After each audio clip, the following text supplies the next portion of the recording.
Você está ligado no Arte na Mesa, esse ambiente aqui de conversas informais sobre arte e música. Um oferecimento da Rádio NASP, Acarte e Icon.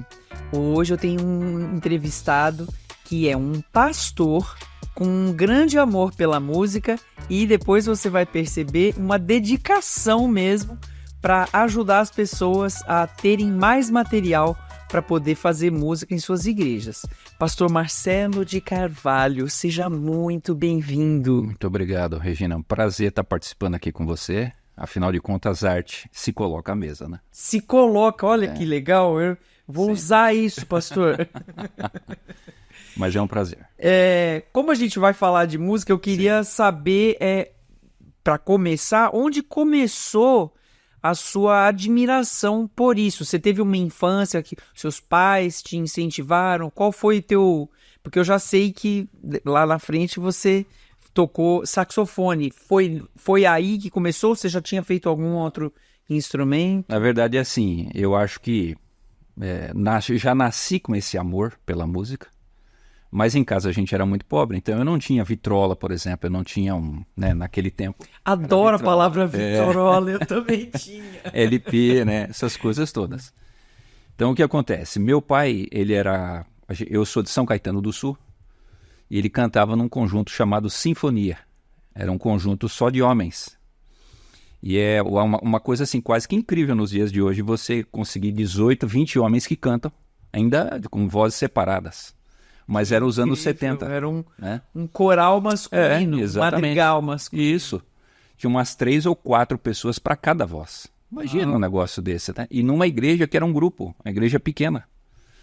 Então, o que acontece? Era tipo assim, quando eles cantavam, quase não sobrava ninguém. Exatamente, mas isso aí. Então, o que acontece? Meu pai me levava, eu era o filho mais velho, me levava no ensaio. Eu não me lembro do ensaio, mas eu me lembro de todas as músicas que se cantavam lá. Na época, você sabe, né? Tudo era Arautos do Rei ou King Heralds. Então, eu escutava aquilo e falei, mas como é que um faz isso aqui, o outro faz aquilo, né? Essa divisão de vozes. Então isso me encantava muito, desde menino, 3, 4 anos, eu escutava aquilo como se fosse a coisa mais maravilhosa. Para mim era anjo cantando. Né? Claro que também na época havia muito esse negócio de rádio. Né? Então eu escutava os vizinhos tocando as músicas, não era música religiosa, mas eu sempre estava ligado nesse negócio. Né? Então eu fui crescendo nesse meio. Você se lembra, Regina, que você deve ser mais nova que eu, mas... Há controvérsias. Mas você lembra que a igreja era muito musical. A gente tinha o MV, a Liga à Tarde, e naquela época não existia CD, nada dessas coisas. Então tudo era piano e voz. Tinha que tocar, isso. Né? E na minha igreja não tinha piano. Eu cheguei a tocar harmônio numa das igrejas da minha infância, né? Então, assim, era uma época de muita riqueza cultural e musical, principalmente aqui no Brasil. Eu não sei como é que eram outros países, porque eu não tive acesso, mas aqui no Brasil, você percebia que para todos os lados as pessoas valorizavam isso. Era um Brasil mais pobre em questão de dinheiro, mas esse lado artístico se dava muito mais valor. Né? É assim, sim. Era a arte mesmo... Que era feita ali, isso. Não tinha o registro, eu usar uma gravação de outra pessoa, exato. Cantar com playback, não existia isso. Né? Imagina, né? Se o pianista não tivesse lá para tocar para você, cantava a capela. Né? Claro que tudo isso forçava todo mundo a querer mais, porque você tinha pouco. Então aquilo que aparecia, imagina, eu me lembro eu pequeno, né, pegando chuva para chegar na igreja para assistir, por exemplo, vem um conjunto de tal igreja que vai cantar hoje à tarde. Então, amigo, eu sentava ali nos primeiros bancos ali, meu pé nem chegava no chão, e eu ali, né, vendo o que eles vão fazer. Não tinha microfone, mas, pastor, você sabe que tem disso. uma razão da educação também, né? Porque no tempo do nacionalismo e tal, tinha um projeto, né, de música na escola, de cantor feônico, corais desde a infância e tudo, e a gente ficou uma pausa nisso aí que deu uma piorada também, Sim. Né? É uma outra coisa que contribuiu para decrescer, né? Eu acho assim, quando veio a música profissional, a gente passou a valorizar muito mais o profissional que fazia música do que as pessoas, lá o dia a dia. E com isso, ó, se eu tenho uma pessoa, um profissional para cantar para mim, se eu tenho lá o disco, né, ou o CD, para cantar perfeitamente para mim, para que eu vou escutar uma pessoa que tem um dom menor? Mas só que isso leva o quê? Ao empobrecimento. Porque claro. música é aquilo que você escuta. Primeiro você escuta. E ela só acontece na hora que ela está sendo feita, né? O registro é como se fosse um livro. É uma coisa, não é a arte acontecendo, né? Aquilo ali é para você não se esquecer, né? Para que as próximas gerações elas tenham acesso àquilo, né? É por isso que, por exemplo, eu vejo... por que lá 500 anos atrás tinha Bach, Beethoven, Handel? Deus parou de mandar a gente assim para o mundo? Não. Mas muito provavelmente é o quê? O estímulo de hoje não contempla você ter pessoas daquela forma. Seguramente elas continuam nascendo. Sim, com certeza. Eu vejo pelos meus alunos, né? Eu recebo boa, né? Alunos muito talentosos na faculdade de música e tudo mais, mas eu acho que mudou o jeito de fazer música também, né? Então, o talento realmente continua tendo, eu nunca... uso aquelas palavras do Provérbios, né? Não diga que aqueles tempos eram melhores, mas a gente vê que mudou o jeito de fazer e algumas coisas se perderam, obviamente, né? Mas você tem uma relação de amor com a música que em que momento ela virou uma prática quando você começou a tocar saxofone? Veja só, eu me achava o camarada assim, menos entendido de música nessa vida. Por quê? Porque eu sou filho de um pai que tinha ouvido absoluto. Então ele queria que eu cantasse. Não, eu faço essa voz e você faz aquela. E ele não tinha paciência nenhuma para me ensinar. Né? Então assim, você começava a cantar, você errava, você entrava na voz dele. Você não tem dom para esse negócio? Não, esquece, viu, Marcelo? Só que é claro, né? Quem ama esse negócio não se esquece nunca disso. É um negócio, a música, para quem gosta de música, ela faz parte da vida. Por exemplo, eu não sou daquele camarada que escuta, não, eu vou escutar uma música assim, simplesmente a qualquer instante, não. Para eu escutar uma música, eu chego em casa, ligo lá o home theater, eu vou escutar essa música, sim, mas isso 50... é coisa de músico, né? Porque as pessoas põem música para fazer outras coisas. Para mim também não funciona. Não funciona. Então eu fico lá, se eu gosto de uma música, eu escuto 50, 60 vezes no mínimo. Eu te entendo. Aí eu escuto lá o piano, o contrabaixo, isso, aquilo, a voz, a emissão da voz, tudo, eu escuto tudo. É como se eu estivesse chupando uma manga e eu vou fiapo por fiapo. Enquanto eu não termino aquilo... É que nem na biologia, né? Que eles pegam lá o sapo, você pega a Exatamente. música e vai... Para mim é assim. Né? Então o que acontece? Eu sou de uma época em que eu cresci ali em Hortolândia. Tá. Na frente do IASP. Também é um lugar muito rico, né? Isso aí foi uma jogada de mestre do meu pai, né? Eu fui ali para terminar o ensino fundamental, depois fiz o médio. Então eu vi coral do IASP, eu vi o Prisma nascer, eu sou de uma época que não existia Prisma no IASP, imagina. Sim. Né? Vi os grandes grupos de música passando por ali. Por exemplo, eu tive o privilégio de ver Grupo VP ao vivo, numa noite lá num domingo, tá? Cantando lá o Cristo à Luz. Aquilo para mim, cara, mas como assim? Né? Um musical ali, 12 músicas, você falando ali da vida de Cristo e tal, né? E um solo aqui, depois solo ali. Então, isso é uma riqueza muito grande. E tudo piano e voz, né? Teclado e voz ali. Né? Aí o que acontece? Termino o ensino médio e vou fazer teologia. O nosso curso de teologia ainda era lá, em São Paulo, no NASP Campos Juntos. Você foi para São Paulo. Eu sou da última turma lá. Aí quando cheguei lá, um colega meu me via cantando assim nos corredores, né? Eu vivia cantando. E o corredor de um dormitório, ele é bom Tem muita ressonância, Exatamente. né? Uau. Aí ele falou assim, cara, você não quer cantar num quarteto? Eu tô tentando fazer um quarteto, mas eu não tenho ouvido. Não, mas eu te ensino. Na hora que ele começou a passar a voz, mas isso aí eu sei o que é. Porque como eu escutava o disco, e os nossos discos naquela época era muito música vocal, né? Principalmente quarteto. A maioria era a capela. Sim, não tinha piano, essa orquestração que tem hoje. Então eu disse, mas isso aí eu sei. Não, Marcelo, então, muito provavelmente você ouvia, você só não sabia fazer o registro. Eu disse assim, aí eu vi ele tocando a partitura lá e tocando aqui. Eu falei assim, cara, se eu aprender o que ele está fazendo, eu também vou conseguir fazer. Aí ele me ensinou as notas da clave de sol e a clave de fá. Foram as únicas aulas de música que eu tive na vida. Não brinca. Olha, pra quem viu o que eu vi, é inacreditável, impressionante. Aí ele me passou isso aí, ele falou assim, Marcelo, o que eu sei dizer pra você é o seguinte, quando a nota é a branquinha, é vazada, ela demora mais. E quando ela é escura, demora menos. É isso que eu sei. Foi o que ele me passou, né? Aí eu comecei a mexer naquilo, mexo. Aí eu vi o seguinte, na época, eu comecei a lecionar matemática. E você sabe que matemática tem tudo com música, né? Ah, essa parte do coisa, ritmo né? É totalmente fração, né? Ali as contagens Os de tempo, valores, né? Aí eu comecei a perceber assim, bom, no universo tudo é feito de fórmula. Se você aprende a fórmula, você também aprende a fazer aquilo, né? Então eu comecei, a minha base era música de quarteto, então comecei a olhar, pego a mesma música, eu olho aqui no inário, tá aqui o canto para coral. Aí eu olho o arranjo aqui, bom, esse cara aqui fez esse arranjo para 4 vozes, né, masculinas. Por que ele mudou essas notas aqui? Então fui fazendo as correlações, fui aprendendo assim. Nossa, que legal. Foi através dessa correlação que aí eu entendi. Então, a linha... Por que o camarada anda por essa linha melódica? Por que, por exemplo, o primeiro tenor, se você coloca a melodia no segundo, o primeiro sempre vai fazer uma terça para cima. O baixo vai fazer as notas fundamentais e o barítono vai preencher a harmonia. Simplesmente eu fui aprendendo assim, entendeu? Fazendo essas correlações, aí fui aprendendo a como se fazer arranjo para quarteto. E comecei a fazer os meus primeiros ali para eu cantar no meu quarteto. Falei, rapaz, tá.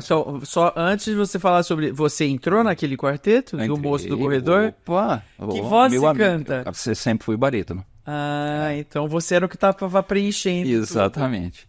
E aí você escreveu arranjo já para esse quarteto? Para aquele não, mas todos os outros que eu cantei sempre... A experiência e aí nos próximos... Porque eu não sei se você já percebeu, mas os grandes arranjadores no mundo musical, a maioria deles, se fosse cantar, e vários deles são cantores, né? São barítonos, por quê? Porque o barítono tem que saber a harmonia, você tem que saber a melodia e a harmonia de todos. Porque você fica preenchendo. A sua voz, geralmente, ela não tem conexão com nada. Você começa do zero... Mas em termos de naipe, o barítono também tem uma outra grande vantagem. Porque o barítono canta... na oitava abaixo o que o soprano canta. Então, para o barítono é muito fácil cantar melodia. Certas melodias são agudas ou graves demais para o tenor, por exemplo. Mas para o barítono, não. O que é congregacional, o que é para o todo, o barítono é o naipe masculino que vai se encaixar melhor, né? Sim, e aquela voz que mais tem, né? Entre os homens, sim, seguramente, né? O médio, né? O trabalho médio. O segundo tenor, aqui nos corais, quando eu fazia muito teste, eu chamava alguns cantores de baritenor. É aquele tenor que é quase tenor, mas não alcança notas muito aí fica ali, agudas, mas também não tem todo o grave do barítono. Então ele fica entre, né? Sim, porque a grande sacada no quarteto é o seguinte, o baixo ele vai fazer a fundamental. Então, tudo é construído em cima dele, né? O segundo tenor, geralmente, ele leva a melodia, que é uma voz mais agradável, né? É mais fácil você fazer um arranjo com o segundo tenor. O primeiro tenor vai fazer a dobra lá em cima. E o barítono, ele tem que ser o quê? Hoje em dia, até existe uma dica aí para quem canta em quarteto. Hoje se gosta muito do barítono lá no agudo. A gente perdeu um pouco o grave, né, do barítono. E a beleza, quartetos, né? Exatamente, e a beleza é esse grave. Claro que eu estou falando com uma voz privilegiada, né? Você é a nossa Karen Carpenter, né? Olha, eu queria, viu? Ela era maravilhosa. Não, ela não tinha o alcance que você tem. Devia ter. E lá no Ré, você vai lá no Ré, você vai lá no Dó. Eu vou para baixo do Dó. Então, sim. Mas eu tenho a impressão que ela também ia, mas ela ficava ali. Ela era humilde e não queria. Os arranjos do irmão. E também assim, na música popular não faria muito sentido, né? Claro. Então você vê lá, por exemplo, o Close to You, que ela começa na nota Fá. E canta aquilo como se estivesse assoviando. Sim. E uma beleza, linda, né? Isso, uma beleza, uma clareza na voz que até hoje encanta todo mundo. Né? Tá, mas volta no barítono. Ok. Então, voltando à realidade, é o seguinte, o barítono ele precisa preencher esse espaço que você tem do grave lá para os agudos. Então, o barítono, ele precisa dessa gravidade. E você, Regina... Senão fica muito longe do baixo também, né? E tudo só agudo, né? Eu não sei se porque você é uma professora disso, né? Eu sou apenas um apreciador. Mas as vozes mais belas são aquelas que têm grave, mesmo elas alcançando aqueles agudérrimos. Mas eu acho que isso tem muito a ver com gosto, pastor. Assim, tipo, a gente passou por aquele momento da chegada do pastor Bulhon e dos projetos dele, e que ele sempre só queria contralto fazendo. A teoria dele, né, que ele colocou para mim, é que duas coisas eram importantes. Primeiro, que no muito agudo se perde um pouco a compreensão. Isso é comum mesmo. Você vê na ópera, você não entende nada. Não posso dizer que isso é verdade para todo mundo, mas é comum, né? E a segunda coisa é que ele queria que fosse uma voz que ficasse menos estridente para passar a mensagem. Então, assim, ele tinha toda uma teoria que funcionava para ele e funcionou para milhares de pessoas, né? Obviamente. Agora, eu não sei se é uma verdade absoluta, porque quando você olha para a música popular e mesmo a música religiosa, tem muito mais soprano, né? Tem muito mais soprano do que contralto. Eu quero dizer o seguinte, veja só. Não significa que a pessoa não vai alcançar o agudo, mas o grave da voz. O grave de qualquer naipe, né? Aquela base grave da voz é aquilo que traz aos harmônicos aquela riqueza, aquela beleza. O lance é a pessoa saber qual é o grave que ele tem e que realmente tem harmônico, porque aí também o cara vai indo por uns graves que ele não alcança, e nem sai fica voz, feio, né? Por exemplo, eu sou de uma época que eu vi nascer, ali no IASP, a Samadelo. Sim, porque ela cantou no Isso, lá no Prisma, né? E tudo mais. Então, assim, aquela voz que nós somos da mesma idade, e ela, assim, com 15, 16 anos já tinha aquela voz. Sim, ela estava no ensino médio. Isso. Mas você vê assim, que ia no agudo, mas não deixava de ter o grave na voz. E aquilo que dava aquela beleza de uma voz única. Mas a voz dela realmente é assim, uma bênção, né? Isso. Quantas pessoas assim nascem no mundo, né? Não são muitas, viu? Porque ela é uma pessoa realmente fora da curva aí com o talento. Você escuta um disco, aquele disco famoso dela, O Braço Aberto, você não cansa de ouvir. E uma pessoa cantando no agudo o tempo todo. Como assim? Né? Então são pessoas únicas na história do mundo. Canta naquela região, vai no grave, no agudo, no médio, tarará, e é agradável ao ouvido. Né? Então eu acho que para aqueles que gostam aí de cantar, olhem essas referências. Né? Por exemplo, você que canta sempre, você tem um registro muito grave, mas você tem essa sabedoria. Eu canto no grave, mas eu também vou no agudo. Tem hora que dá para ver ali que você está ali no esforço, né, para chegar ali, mas para fazer o quê? Para ficar dentro daquela tessitura que é agradável para a gente que está escutando. E é importante cada pessoa saber que ele tem os agudos e os graves. Seja lá qual for, né, a extensão dentro do piano, mas ficar dentro da sua voz. Né? Não querer assim, mas eu tenho que ser como aquela pessoa. Não faça isso por favor. Senão, aí fica feio. Né? E aí assim, Regina, eu acho assim, vocês são solistas, vocês são pessoas assim únicas. Porque não é fácil você conseguir ter um repertório que vá fazer uma pessoa ficar escutando ali meia hora, 40 minutos e com prazer. Nossa, eu fazia programa de 1 hora antigamente. Agora a gente já está diminuindo. O ser humano está perdendo a sua paciência, infelizmente. É que hoje em dia tem até estudos, né, sobre essa galera que tem 20 anos, eles estão chamando de escuta ansiosa. Eles escutam 1 minuto de música e mudam de música, né? Então mudou, né, a audição. Para nós que gostamos de música, isso é quase que um pecado. Não, não, para mim não. Para mim eu quero que eu escutar a música inteira. Do primeiro acorde até o último e falei assim, não, peraí, cara, eu tenho que escutar de novo, mergulhar nisso aqui, ver a referência de onde o cara tirou essa ideia. Então, tudo isso deve ter sido importante para você escrever todos esses arranjos. Não, eu preciso dizer para as pessoas que estão assistindo ou ouvindo que ele tem um website muito maravilhoso para quem precisa de música para grupo, né? Que é o Quatro Tons. Eu infelizmente não conhecia, eu conheci agora, então agora já vou ter essa informação para dar para muitas pessoas que me pedem. Escrito tudo ali, as vozes e tal, e a coisa que eu achei massa demais, eu não sei se ele abre em vários, porque eu vi que você coloca ali finale, eu tô usando o Sibelius atualmente. Então, imediatamente eu abri no Sibelius e tinha o áudio. Então, a pessoa que não tem sei lá, não sabe tanto partitura, ela escuta e aí tira a voz dela. Isso. Eu achei fantástico. Agora, essa sua... Porque isso é do arranjador, né? Eu escuto, eu quero saber, você falou, né? Eu escuto o baixo, depois eu ouço de novo para ouvir o piano, depois eu ouço de novo para ouvir o violino. E isso é muito a cabeça do arranjador. Então, embora você seja pastor, você tem essas referências, tudo isso que você ouviu, com certeza foi uma coisa que te ajudou. Agora, você escreveu tudo isso só com aquela aula de clave de sol e clave de fá? E os seus conhecimentos matemáticos? É que assim, Regina, eu tenho uma dificuldade monstruosa. Eu fui professor 20 anos, entendeu? Eu trabalhei muitos anos em escola, né? E eu fui pastor de escola, capelão, essas coisas todas, né? Então, o que acontece? A minha formação é assim, eu tenho uma dificuldade enorme para sentar e alguém me ensinar alguma coisa. A escola, para mim, é um terror. Eu sou hiperativo.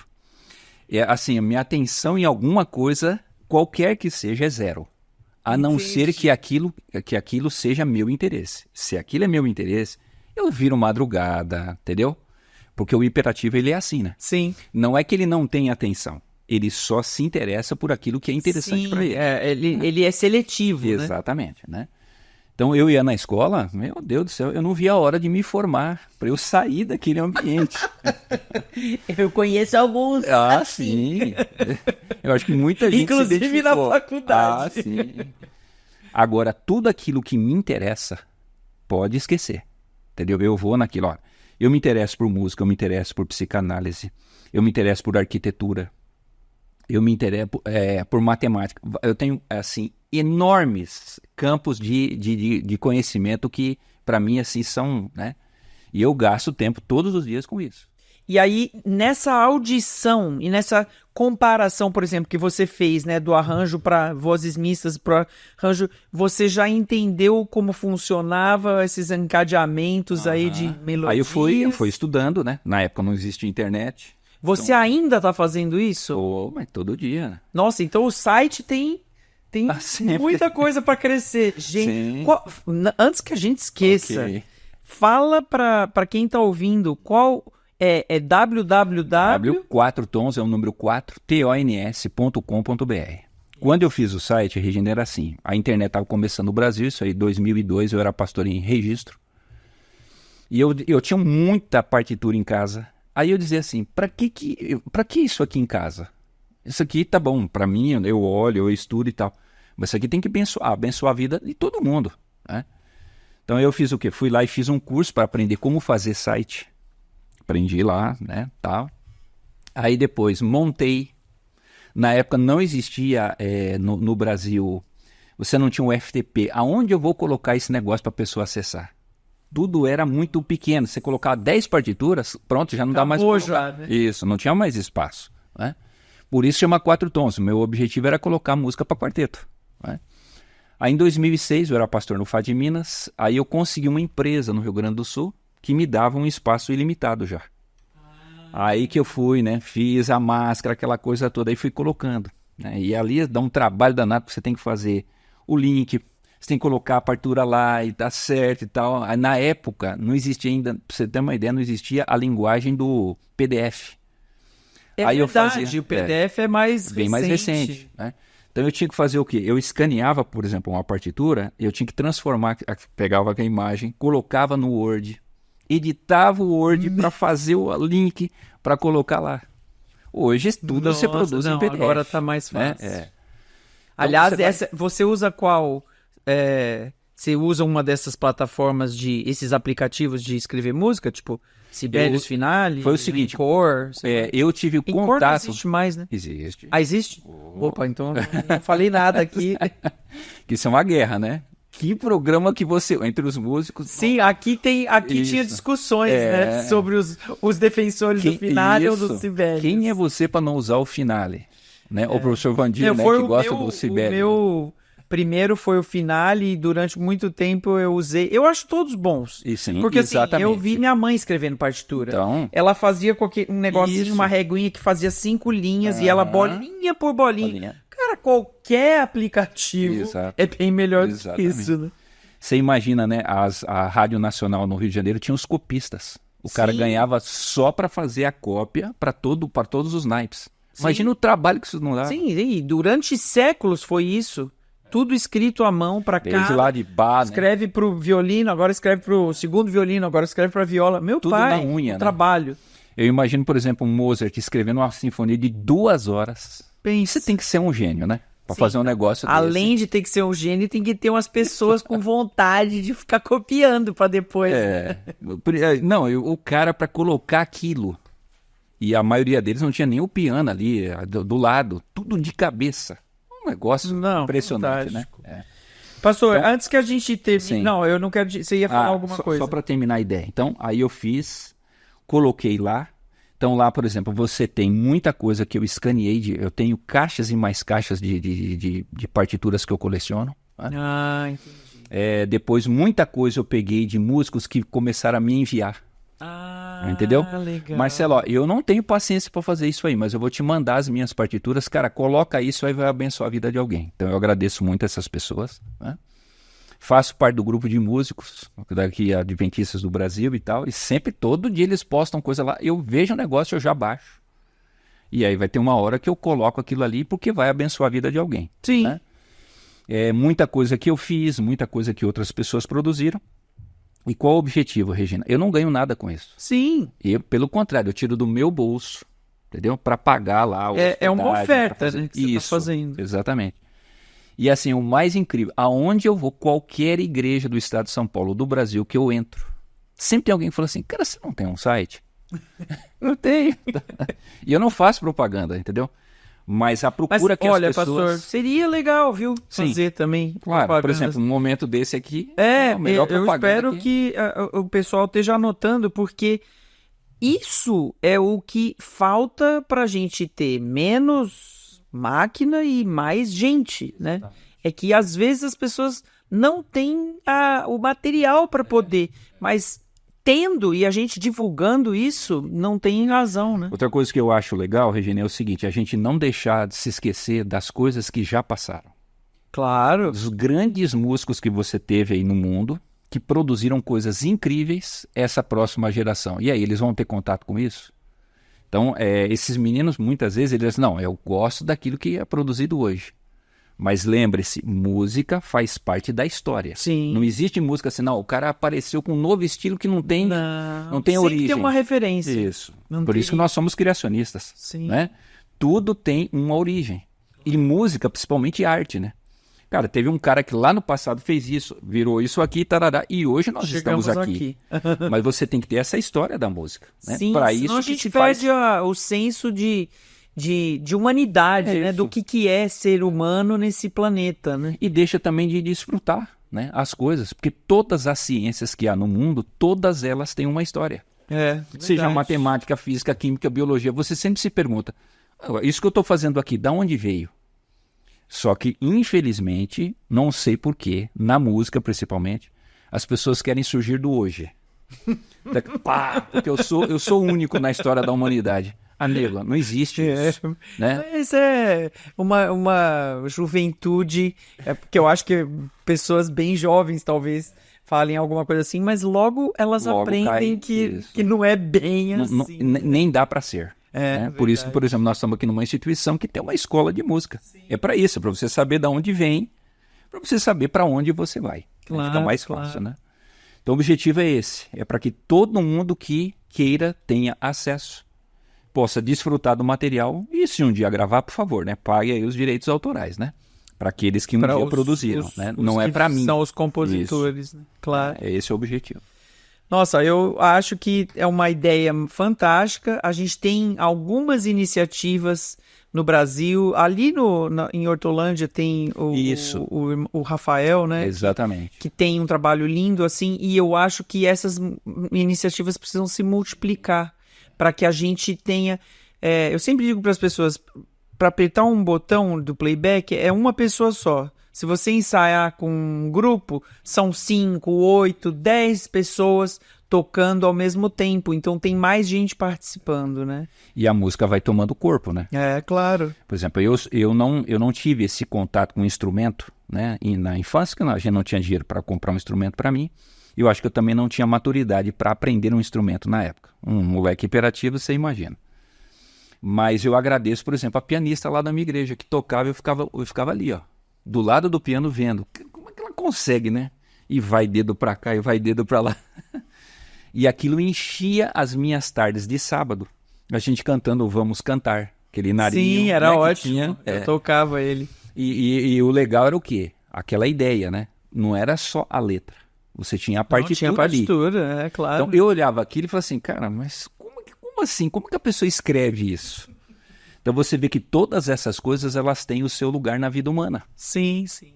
Eu não vou dizer que todo mundo vai se interessar por isso, mas você vai ter muita gente ali na comunidade local, na igreja, de meninos que se não for isso, não será despertado o interesse pela música, o gatilho, né? Para o camarada ir atrás. E às vezes a música é o jeito dele se despertar para um serviço, né? Isso. Na igreja. Tantas coisas, né? Na sociedade. Isso. Então, assim, tudo que é possível você fazer, você produzir, para que o ser humano desenvolva dons e talentos, você deve fazer, né? Então, por exemplo, eu não ganho nada com aquilo, com essa parte que eu faço. Eu sou pastor, meu negócio é outra coisa, né? Mas me dá um prazer, Regina. Poucas coisas me dá. O camarada dizia assim, uma vez o camarada disse, olha, pastor, eu era lá um lugar tão longe lá no Amazonas, malemar a gente tinha internet. Como é que a gente ia ter acesso à partitura? Nós achamos o seu site, a gente passou a ensaiar um quarteto, depois passamos a ensaiar um conjunto. Tudo partitura que você colocou lá.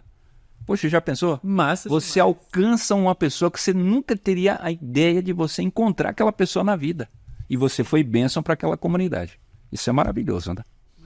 E a internet dá esse privilégio hoje para a gente, né? Como você está fazendo aqui, né? Olha só, acabou o nosso tempo e a gente ainda tinha um montão de papo para ter. Pastor, muito obrigada, viu, pela sua participação. Que Deus continue abençoando esse seu trabalho e que outros surjam. A gente precisa disso. E você, o que você precisa é seguir a gente nas nossas redes sociais para você saber tudo que está acontecendo aqui. A gente quer enriquecer a sua vida com esses bate-papos que a gente tem aqui, com pessoas que estão trabalhando com música, que fazem coisas que vão ajudar a música local na sua igreja. Então se você está aí no YouTube, segue aqui as redes sociais que estão na sua tela. E se você está ouvindo a gente na rádio, o NASP, então você pode acessar o @acarte, o NASPEC, ou o @unaspbr, ou @unaspec. E aí você vai ficar sabendo tudo que acontece na programação da Rádio NASP, o que acontece no NASP e o que acontece com esses nossos amigos que vêm aqui conversar com a gente. Um abraço.